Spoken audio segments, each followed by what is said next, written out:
very much. I appreciate you guys having an opportunity for us to speak. Up in Orange County, we weren't sure if you were going to have a public session.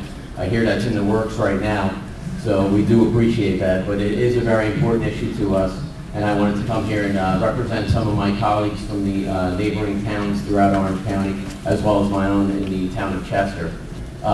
We went through the Ravage recommendations, and we understand the tough job you have to do. However, we're all in the same boat here. Local government, county government, we're all faced with deficiencies in the mortgage tax and some of the other things that are usually driving our economies and our budgets. However, to add not only the fees to the users of the MTA, but to add the mobility tax is nothing less than sinful.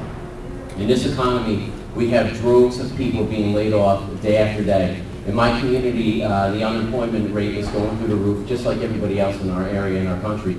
The last thing we want to do is add another tax on us, no matter what level it is. If it's a third of a percent, you know how taxes are. They're never going to get repealed.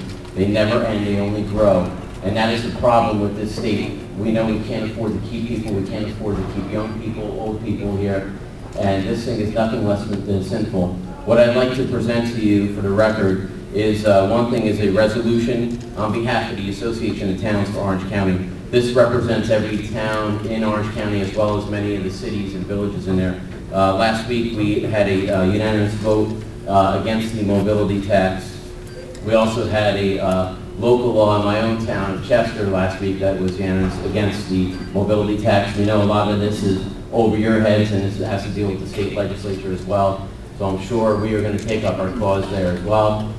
Because this has come about so quickly, the Orange County legislature hasn't had a chance to take up this issue, but they will also be making their comments. I'm hearing that. I'm also hearing that they might be passing resolutions against this as well.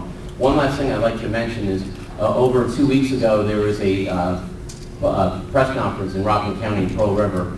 It was made up of legislators from the Assembly and also Senator Morgan. The Assembly members were Andy Rabbit, Nancy Calhoun, Mrs. Jaffe, and one other gentleman from the Assembly in this area, bipartisan, Republican and Democrat. And they all came out against this. We had the same thing across the other side of the river. So I hope that you guys consider what we're doing and make some of the difficult decisions. If you have to make cuts, that's what we're doing back home. That's what the men and women that are using the MTA, as well as all our taxpayers, are doing. So I appreciate you again giving us this time to speak. I'm going to hand you these two resolutions, and thank you again.